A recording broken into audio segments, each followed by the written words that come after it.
Maggie Noel, and I love Rugged Revival. This is the Rugged Revival podcast. This is a home of the UK's country, Americana and roots music community. We're back in the UK again. I'm proud to have a compatriot and incredible musician with me here today, Miss Emilia Quinn. How are you, Emilia? Hi, I'm good, thank you. How are you? I'm all good, thank you. So you're in the back of a van at the minute, you just said a moment ago. I am. I'm travelling a lot at the moment. I've just come off my a co-headline European tour with Sophie Rose, and I'm making my way back up to Yorkshire now for a gig in Manchester. I know Manchester's not in Yorkshire. Oh, sweet. I live in Yorkshire. So you're all over, like you say, you just got back from European tour. So we'll talk about that because that sounds really interesting. And so, yeah, I think you were probably home for like one night, weren't you? And back out again. Yeah. I got back to stayed over in the south, and then I'm making my way back to mine up north for ahead of the show on Saturday, and then I don't even know what's happening after that. More things, more gigs, probably. Well, it sounds interesting and exciting. More exciting than what I do anyway. So, but we normally start right at the beginning, Emilia. So, you know, Ronnie normally covers this because he's the family man and he does all that. But we're nosy as well, and we like to know where people are originally from, where you grew up, you know, what sort of childhood did you have? So, if you don't mind sharing, you know, we'll start there. So that's the where are you from question is like a how long have you got kind of question with me. So I was born in France. I'm dual nationality, I'm French and English. And then I lived in Barbados for 2 years and then moved to the UK when I was about 4 or 5, and then grew up in Suffolk in a few different places and then moved around after that. Wow, you really are a nomad. Yeah. It's from the beginning. That sounds interesting. So, for folk that haven't come across your music right now, you know, it's easier rather than me kind of reading off your your Spotify page, you know, describing who you are and you know the type of music that you make. I think that would be a good place to start. Yeah, so if we have to genre, I brand myself as like Americana folk rock kind of vibes. If you think like Chris Stapleton meets Fleetwood Mac, there's probably hopefully a good comparison. I've been compared to Janis Joplin by other people. I don't think I'm quite at that level, to me personally. Love Janis Joplin. Don't, not necessarily quite that incredible. But yeah, no, it's that sort of more gritty, gruff, raw sound is probably how I would describe it, but still blending. I mean, I grew up on Hannah Montana, so still blending that in there. There you go. Yeah, see, that's cool. Yeah, I think you kind of bang on there. When I was looking on your socials and checking out your music, and before we jumped on air, you know, you asked why kind of we reached out to you, and exactly that. I think you're a real kind of mix. You're doing something different in the UK scene. You've got a unique sound, and you know it's always cliche to compare to other artists, like you say with Janis Joplin. But you know, you know, glad you mentioned Fleetwood Mac because I was like, that looks like Stevie Nicks, you know, Linda Ronstadt kind of vibes. I'll take that all day, pretty cool. Yeah, absolutely, and it's easy to compare to like previous artists, but you know, if I'm thinking of modern day stuff and you know, up and coming independent people, if you're familiar with the Texas scene, there's a lady called Shelby Stone, who is, if you're not familiar with, she's right up your street. You know, she is I will be checking kind of out on the rest that of my drive. Texas rock punk, you know, that sort of vibe going on. So, but there you go. So to get to kind of your style of music, you know, what were you kind of listening to growing up? You mentioned Hannah Montana. Was that your thing back then? That was my thing. Miley Cyrus was actually my first concert I ever went to as well. For I think my 11th birthday, 10th birthday, something like that. I was very solidly into Hannah Montana. I did watch the 20th anniversary episode, and yes, I did cry a lot of tears. But yeah, they kind of grew up on that, but also my parents' music, which was a mixed bag of things really, because I had the well, it was both languages, so it's both in French and in English as well. And the French artist probably leaned towards French folk and Americana. That's probably where the Americana influence came from, to be honest. But then a good amount of rock influence with things like Dire Straits, Meatloaf, stuff like that. And then obviously, you've got to mention Dolly Parton because she is the queen. Absolutely. But yeah, No, just that's a good mix.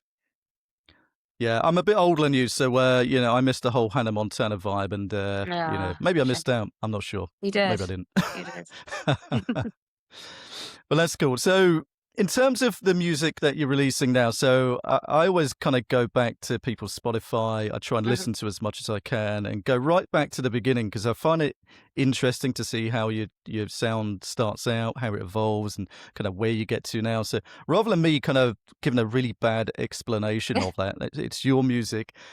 Tell us about, where you kind of started out, that vision right at the beginning and kind of that, I say journey. Right. Journey sounds cringe, but, It is a journey. how you Hey, it's all a progress. journey. It is a journey. I'm all Yes. about the journey. Yeah, I mean, comparing my first EP, Wrote Off, it's called. I recorded it in 2018 and released it in 2019.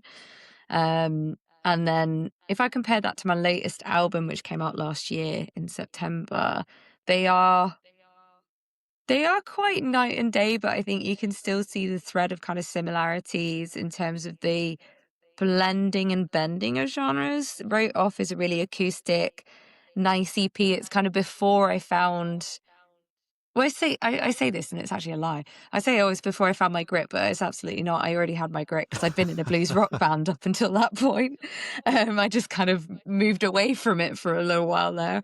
But I kind of was sussing out I'd been in bands, and then I went out solo and was kind of sussing out my own sound and what I, wanted to do solo. And so I did music production in uni and I have done it for ages and really loved it. So it was literally recording it was just a summer of me and the studio engineer, my really good friend Arjun, just messing about and layering stuff in the studio and making this really pretty, light, folky country acoustic-y EP that I'm super proud of, and I love it to this day. And when I go back to it, I'm like, yep, there's the stacked harmonies because that's something I will never get away from. I love a stacked harmony.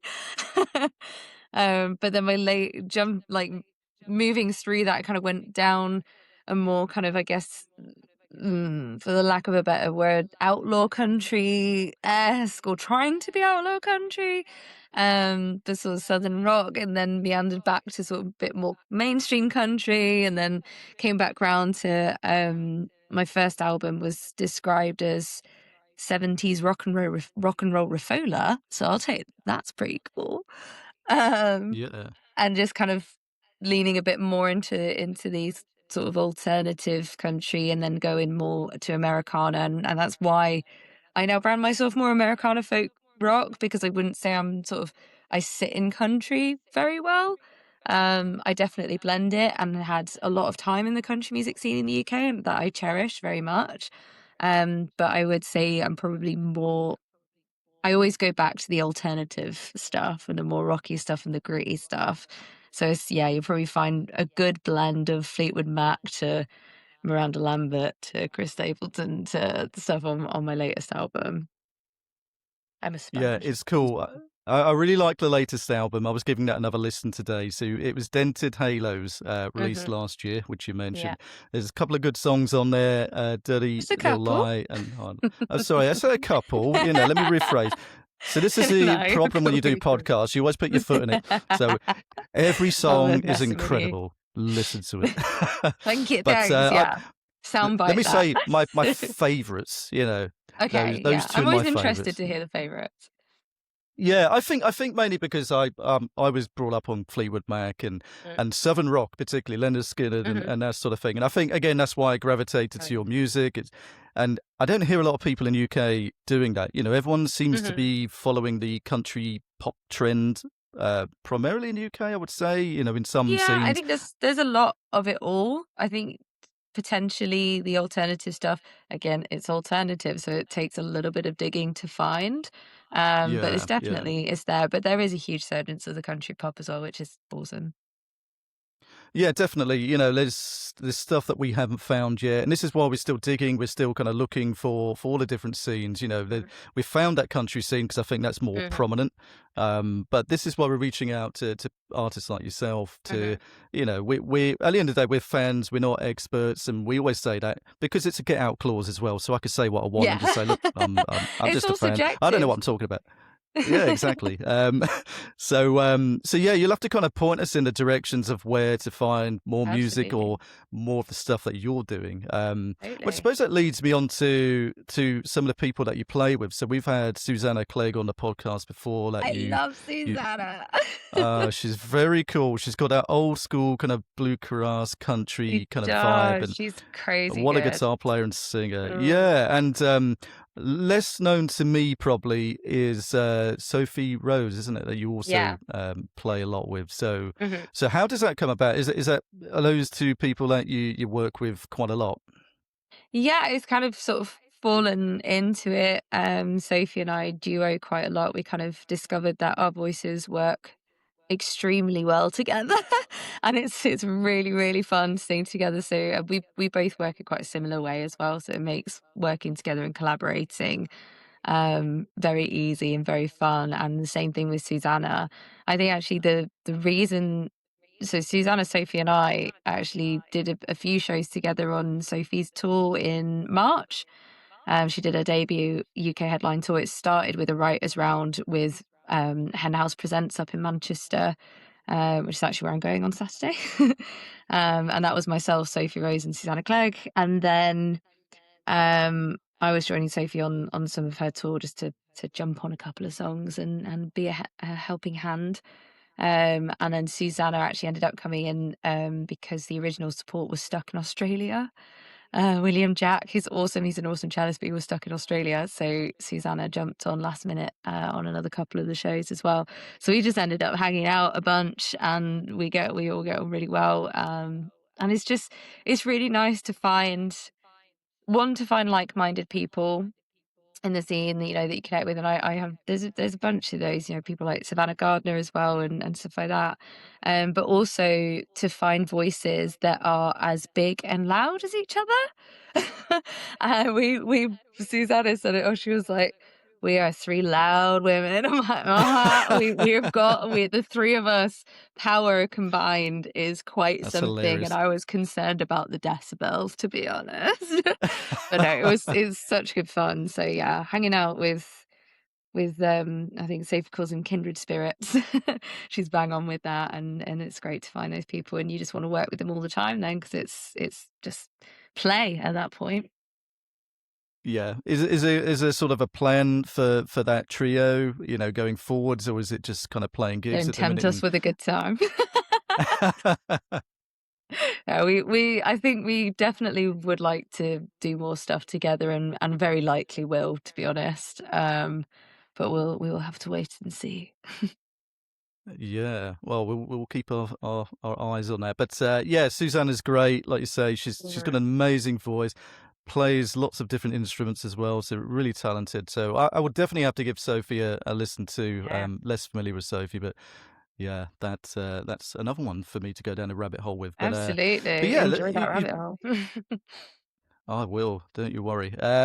So yeah, you mentioned the European tour that you've just come back off. Mhm. Sounds really interesting. So I suppose where did you go to start with? So we went to Switzerland and Germany. So we did a couple of dates in Switzerland and then a run of 4 dates in Germany. And it was my second time playing in Germany and Sophie's first time. But it was with the Cowhide. I want to give them a shout out because they are so awesome. Dietmar, who runs Cowhide House Concerts. That's the reason that I went before. I met him at Black Day. He approached me and said, "Hey, if you're ever in Europe and you want to come play a house concert, let me know." And a couple of years took 2 years to get there, but a couple of years later, I was able to do that, and that was last year.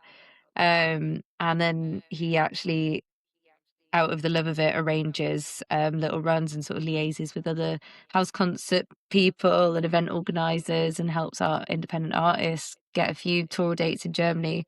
So he did that for us this time, and it was absolutely gorgeous. He did two and a half houses, technically three house concerts, and it was an Americana in the Knabschule. I've probably butchered the pronunciation of that.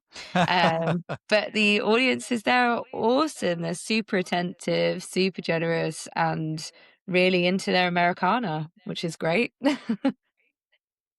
Yeah, it's interesting. I speak to a lot of people doing the podcast and online, and so many more people going to Europe. To places that I never would think of going. Personally, Yeah, but like like Switzerland as Denmark. well. Yeah, Switzerland Switzerland. is Yeah, like absolutely. is I can see the scene being built by Front Porch Entertainment, which is who we played with there. And we were there last year as well in November, and they are. I mean, they are partnering. They've partnered with Buckle and Boots and are sort of facilitating and helping book Buckle and Boots there in Aarau, and they are. I'm pretty sure. I mean, I might be speaking out of turn saying this, but from my perspective, they are like building the country music scene in Switzerland, which is awesome. Nadia and Andy, they are also great people and doing it because they love it, and that's the best you can ask for. Yeah, no, that's really cool to see it kind of right at the beginning, and people wanting to kind of do it and put it out there, and Hmm. there's sometimes it feels like there's so few people kind of selling things up and just doing it because it can be difficult, and Yeah. I always big up these venue owners and these people that are putting Oh on the yeah. events, because you always see, I think it was Black Deer I saw today, or one of the Mm. events, I don't know which one, my Red brain's going, Rooster. might have been that one. It Yeah, was Red that. Rooster, I Uh, think. th- yeah, they're really struggling. So, Mm. kudos to for these people keep doing it and putting Mm. out this music, and just Yeah, hope it's we can brutal out support there. them. It is absolutely. So when you were out there, who were you playing with? What sort of other artists or what other bands, or what was going on? So in Switzerland, we did a writers' round. So Sophie and I were sort of co-headlining and collaborating on these shows. But in Switzerland, we did a writers' round with a Canadian artist living in Switzerland called um, Kaylee Joe Kirk, and she is brilliant. She's been recording in Nashville, started putting out music. She's got music out now, and her songwriting's great. I had some of her songs. The thing is, with probably with other artists and stuff as well, especially writers' rounds, and you kind of join in, you end up with the earworms stuck in your head for days. And I had a couple of her songs like really lodged in there for a few days after that show. But it's just great. It's really nice to be able to share the stage with other songwriters in songwriters rounds. They're kind of one of my favorite formats to do. So we did that, and then the rest of them was just Sophie and I going around these house concerts. Superb. So is that when you potentially got a good song, is if it's stuck in your head, you're humming it for Mm, days? Is that kind of mm. the indicator? Yeah. It is, and if you start annoying people with it, that they're kind of messaging if you listen to it, they're like, "Oh, I've got your song in my head." I love that. I'm like, "Yes, I have done a good job." That's the aim. That's fantastic, and it's we went to a few writers kind of sessions out in Texas last year, and Oh, as an nice. outsider, it was cool to see it. We didn't want to interfere. We wanted to kind of just observe from the sidelines, take some Mm, photos, and just mm. be generally nosy because that's who we are, the Rugged Revival, nosy. Yeah, That's our tagline. But that's great. it's just cool to see how things start, where the ideas come from, and Mm, different styles of writers getting together and creating something really cool. And yeah, it'd be nice to see it when it actually comes out, and you can say, I saw that right at the beginning, and how that pans out. But yeah. it's great. So the Rugged Revival started out, and we are, independent musician and artist kind of platformers, and Hmm. we love speaking to people from that scene, try and platform people as much as we can, and kind of support the scene in general.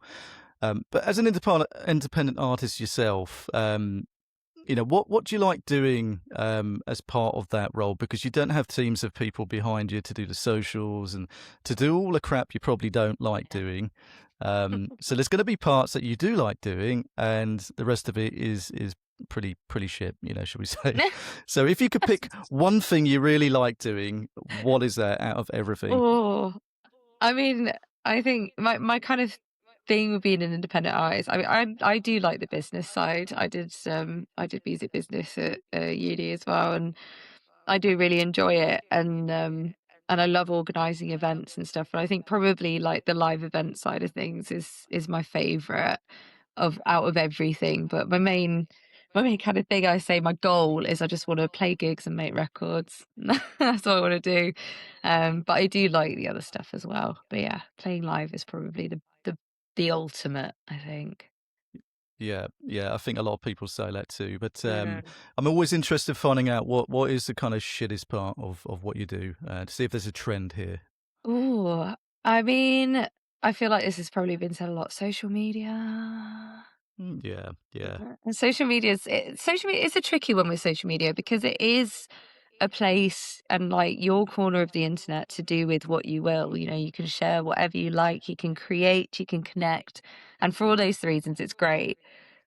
There are obviously a lot of drawbacks to it as well, you know, some not just in terms of like the access or people trolling or, you know, having to create content all the time or fighting with the algorithm, which I've let go of doing, you know, in the last year. I've just kind of gone, "Oh, I'm just gonna just gonna do whatever." I think you Um got it. Yeah. yeah, but I think part of it as well is the risk of being chronically online as well, like as an artist, you know, who has to make content and needs to use or is better off in a way using these free marketing tools to reach these people.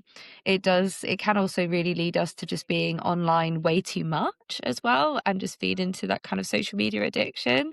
That's something I've kind of become a bit more aware of recently and kind of gone, oh God, that's actually, you know, it by way of utilizing these platforms, it's also then kind of damaging my mental health just from being online too much myself because you'll go on, check your notifications, and then start doom scrolling, and you know the dopamine hit of that is there.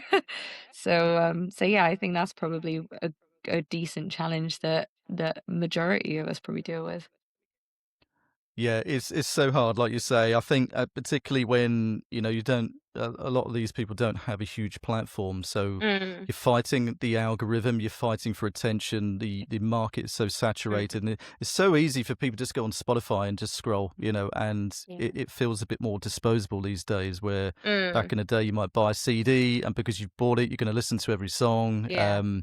It's not like that anymore. So yeah, I've seen so many people recently struggle with mental health and Mm, take an active, decision to just get away from social media for a week or two. And I think yeah. I need to as well.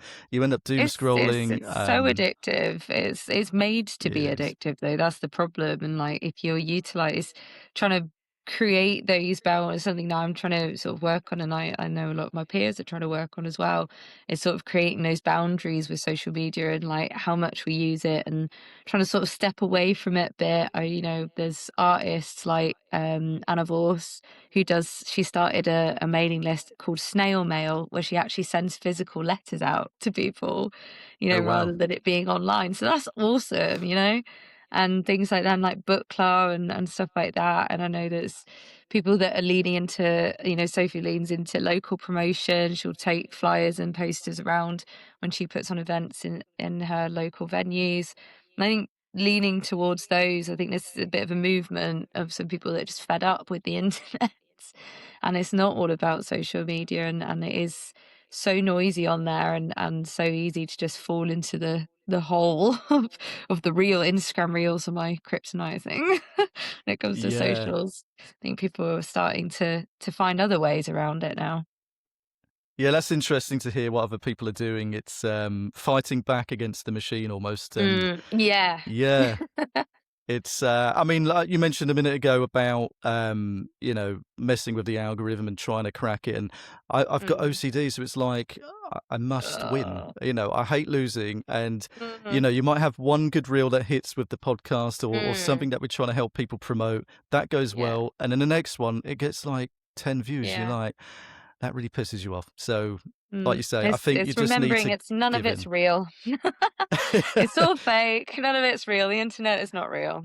It's a veneer, absolutely. Yeah, I think that's the right attitude to have. But there you go. Right, let's do a very quick fire round. So Ronnie's not here God, this I'm so week. bad I at mentioned these. off. I know. Well, I thought because he's not here, I'm going to do my own thing because it pisses him off if I don't Oh, stick to like our usual format. So I go rogue and I do what I want. So love it. sorry, Ronnie, we're going to do it. So yeah, there's minimal thinking involved, and Okay, that's you good. don't have to explain yourself. Whatever you say is correct. So that's the beauty of doing this. So 5 very quick questions. So are you ready? Yeah. Right. Number 1, favorite musician or song from your childhood. Meatloaf. One independent artist that more people should know about. Can I choose 2? You can. Okay, Sophie Rose and Susanna Clegg. Oh no, 3. Nicole Well Allen as played. well. Well played. I like that. Best album or song from the past 5 years. Ooh. Oh, that's really hard. I'm going to preemptively, because it's not out yet, I'm going to preemptively say Ashley McBride's new album Ooh, because I okay. think it's That's going to be interesting. absolutely epic. Fantastic. Well, like I say, you can't be wrong. It's your I'll come back answers. to this podcast and be like, and just comments, be like, I was right. He's See you making it May. up. I can't even read me writing down. That's how bad my handwriting is. There we go. So one song that always puts you in a good mood. I don't know what it's called, but anytime that I'm in a happy mood, my brain goes, ain't nothing gonna break my stride, ain't nothing gonna hold me down. That'll put me in a good mood. Oh no, I'm not going to start singing. Everybody knows it. See Instagram reels. That's an awesome song. I think that's what it is, isn't it? My Yeah. kids were singing that not too long ago. There you go. And here you go. Pleased to know this is the last one. So, one song that defines who you are as a person and musician right now. That's horrible. Yeah, I know. That's an awful That's why I question. ask these questions. Oh my god. Dreams. Fleetwood Mac. Cool. Yeah, We'll to go take with that. Vibes. Pure vibes. Well done. You got through it. I'm pleased to say that's the last question. So, Amazing. Okay, good. and screw you, Ronnie. I'll do what I want when you're not here. That's the vibe we go with. Anyway, so on to more serious things as we do. So, serious I, artistry.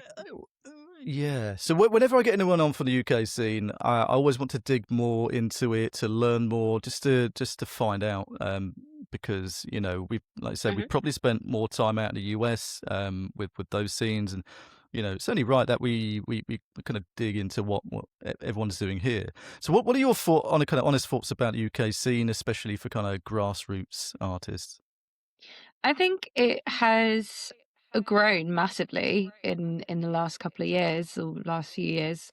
It's kind of exploded, and this kind of I think the rise in the popularity of country music in the UK has had a lot to do with it. It's been very validating for a lot of people, which is amazing because without that, the art and music that is being made now might not have had a chance to be created. And I think any opportunity for new art to be made is a good opportunity, is a good thing. I think it has probably lent more towards the mainstream sound, which is not in itself a bad thing. That is what is popular, that is what is growing. So people gravitating towards that totally makes sense. But I do think there is the alternative and has been the alternative to that, forever as well. I'd still say I'm relatively new to sort of the deeper depths of the scene. Particularly the alternative and the more Americana scene. I am still new to that, and I want to dive into it more as well. But I think it's widened, and I think the validation of country being popular and more younger artists sort of seeing that as a route and feeling that they can actually do that and that's okay and accepted and wanted is a really positive thing. Yeah, it's great. Like, there's so many opportunities, and there's so many kind of new artists, and taking advantage of that, which is great. Mm. I suppose from your perspective as well, is there anything that the UK scene can do better in what it's doing now? Yeah, I think supporting artists and the organisations that sort of want to put in that infrastructure to support artists, they're there and the intentions are great. I think just building on that and listening to the artists and really sort of looking at what they, and this has been a discussion with peers, and like looking at what they need and catering to them, and also just, just generally communicating and being quite transparent. I think transparency, particularly in today's music industry, is really key. Um, I know there was a bit that there was some sort of funny business, well, not funny business, but like there was some uncertainty around the Americana Music Week and the Americana Music Association Awards, that they just kind of didn't happen. And no one really sort of spoke about it. And that was a real shame, because that's an event, and the amount of people that were disappointed just proves that it's an event that a lot of people look forward to every year. And so just kind of, yeah, conversation around that, and making, ensuring that artists are being treated fairly and like they are, empowered, I think is the key thing. Um, but yeah, and collaboration, and just making sure that we all are on the same page, and that we're not competing with each other, and we are all in the same boat. And if we collaborate and lift each other up, then that is the way forwards. I'm part of a project set up with Sophie Rose and Nicole Allen, called the Country Women Project, Country Women UK. And that is basically to highlight, one, the female talent in country music in the UK, and the way that country music is kind of rooted in the UK as well. It originates in part from the UK, and also how, collaboration is key, and we have more power when we collaborate and work together, and work in, the project is to work against the sort of essence of pitting women against each other, particularly women in the music industry, and get pitted against each other a lot, compared a lot, and that's not fair. That's a, breeding ground for toxicity that just is completely unnecessary. So yeah, things like that are really key, I think, and those kind of projects are really key. And are really, it's awesome to be part of it. Yeah. So where can people find more information about that particular They group can that you set go up? on Instagram. The Instagram handle is Country Women UK. And it's basically a touring project throughout the year, throughout 2026, and potentially beyond. Where we, at the moment, it's Nicole Allen, myself, and Sophie Rose. And then in each show, we have a guest. So our next one is on the 30th of May at the Honky Tonk Collective in Poole. That would be great. And then we're also at Country on the Eye as well, and doing a festival feature collaboration, because collaboration is key, with the Song Suffragettes. Awesome. That sounds great. Yeah, definitely go and check that out then. Go and follow, go check it out. Yeah. I mean, on the Rugged Revival, we've probably had an even split of female artists and male artists. And, Mm-hmm. I Awesome. think if I'm looking at the last 5 years in terms of music, and particularly the last 12 months, I think some of my favorite songs, definitely my favorite album, are from female artists. So, yeah, I think you guys are smashing it. It's be interesting to see what you get up to with that, and Mm-hmm. ways that people can support it. So yeah, we're definitely all for that. It's Awesome. interesting, in terms of what we do, because we're out in different scenes in America. We're obviously over here in the UK, so we get to kind of see what's going on in the grassroots independent scenes. Transnational, is that a word? I don't know. I've made that one up. Um, you know what I mean. Yeah, So, I got you. and I always have conversations with people here and there, and and try and see what's different. And one of the big things that I noticed here, and particularly when it's the big festivals, is that the headliners typically are tribute acts. And I Mm. think my kind of American friends find it very strange that we promote that as much as we Yeah. do. I kind of get it to a degree. I don't disrespect the artists and Mm. entertainers that kind of do that, but it's kind of on its head for me, where I think the headliner Mm. should be the original music artist, and perhaps if you want to do tribute stuff underneath, I don't know. Yeah. What's your I thoughts? mean, it's definitely this year, the lineups that have been coming out, I've seen way more. Well, I feel I've seen way more tribute acts in those kind of slots and just in the slots in general, which it's two-sided, isn't it? Because there is, with the tribute and doing a really good tribute is really hard. Like, hats off to anybody that does it, because they absolutely nail it and they put so much work and effort into it. I'm friends with the drummer in one of the Taylor Swift tribute acts, and Katie Ellis, who is Taylor, puts an insane amount, and her crew put an insane amount of work into making the show what it is, and it's brilliant.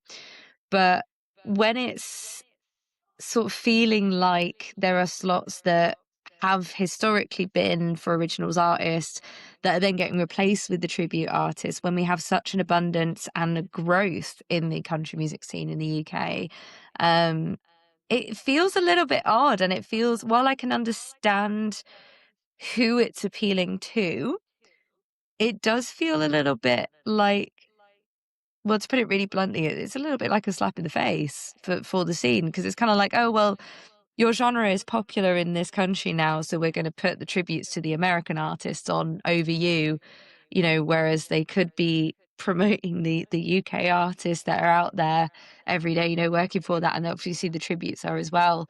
But it's it's known to be trickier to sort of land those originals gigs, and especially the decent pay for them as well, and decent crowds, and put on these decent platforms for it is easier and pays better to do covers gigs, and tributes are able to charge what they charge because they do what they do and they do it so well. It is justified. But in those slots, it does feel a little bit like it's kind of pushing the original artists and independent artists out a little bit. Yeah, At the yeah, moment. I completely agree. It's a tricky one, and I think maybe it's Mm. down to the people going, the people buying the Yeah, I tickets, think because so. that's, how do you change that? I don't know. Mm. We had to dig deep to find the music and the artists that we've had on the podcast. Mm. We randomly came across the Ranch Radio a few years back in Texas, just online radio stations, because I just had enough of like the mainstream pop, Yeah. country stuff on where you get in your car and places like that. And I felt it's just not for me. Yeah. So I thought there's got Yeah. to be stuff out there. I'm glad I did, because once you find one, you get linked Mm. to another, and it snowballs. And I think you've got to put the Absolutely. effort in to do that, and perhaps people either don't want to, and I get that, or just haven't got around to it. So we're trying anyway. We're trying to with this platform to educate or spoon feed. They might tell us to piss off, but we're trying. But anyway, no, thank you for sharing your kind of views on the UK scene. I always find it interesting, and sometimes it's difficult to talk to, especially when you're in the mix of it, Mhm. to kind of share certain things. So yeah, thanks for that. Okay, so we did quick fire a minute ago. This is much easier, trust me. Okay. So in the US, they have Mount Rushmore. I think there's Mhm. 4 presidents on there. In the UK, and if you're a football fan, you might not be. But Man United, my No. team, have the Holy Trinity. So we've got George Best, Dennis Law, and Bobby Charlton outside the stadium. The 3 people. Right. So I want to know, and this is easy. I'm not going to ask you football questions because that'd be weird. So who is your holy trinity of musicians? Who you love, who inspire you, and perhaps have shaped who you are as an artist today? Okay. Well, Chris Stapleton, Ashley McBride, and Fleetwood Mac, You were if I quick with can that, put a yeah. group. You were very If I had to consistent with choose what you one of said them, it'd be throughout. Stephen X. Yeah, she's fantastic. Yeah, Chris Stapleton though has popped up a few times from what you said. Yeah, So he's been a big inspiration in the last, what, definitely. 15 years? Yeah, since he's come out. He's brilliant. Yeah, he's a bit of an outlier in the Kentucky scene. It's Mm.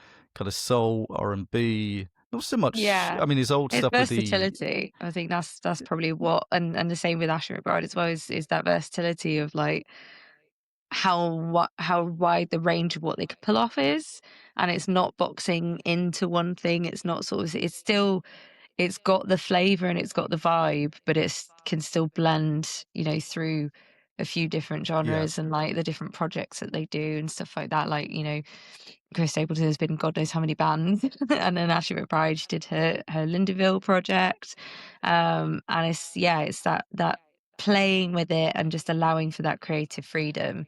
I think that's probably what influences me the most. And then obviously Fleetwood Mac went through like about 1,000 iterations of the band. So Yeah. I've seen Lindsey Buckingham on his socials lately. I haven't seen that guy in years. Still got the same crazy hair. Love his yeah. look. He's a proper dude. But he's doing like some guitar lessons or just showing you how he plays some of the old song. I love looking at stuff like that. So Yeah. good on him. He's still going at it, which is cool. Okay, so kind of moving towards, where you are now, and kind of the future, what does that look like in your head? Do you have any set goals, 3, 5 years, whatever it might be? Oh, good Lord. Well, I think I'm like, at the moment, I'm kind of working on, well, not kind of working on, I've announced it. I've got a acoustic version of my album tour this September. So I'll be going out on the roads. I toured it when it came out last September, and then I thought I actually would like to make some special arrangements and do an acoustic version this year. And I'm taking the two artists that featured on the album out with me. So it's Finola and Sophie Rose. They both sang and lent me their talents for the album itself. So because they are solo artists in their own right, they are my special guests on the tour as well. And myself and my band will be putting together some sort of stripped back arrangements of the songs, diving into the archives of older songs probably, and potentially even bringing some new songs to the road as well. And just Ooh, actually Saturday's show in Manchester is a show that's literally based around all new music that hasn't been played live before, so I can start testing it out on people, live audiences, because that's the best way to sort of gauge the songs and develop the songs as well. They'll develop with time, through performing them. So beyond that, probably looking towards the next album, really. fantastic. And in terms of travel, is it mainly UK? You mentioned obviously going to Europe. Have you got any plans to kind of go further, whether it's US, Australia, or anything like that? All sort of dreamy at the moment for all that kind of stuff, but yeah, hoping to get back out to Europe some more, as soon as I can. Really, I miss it already. Got the post-tour blues.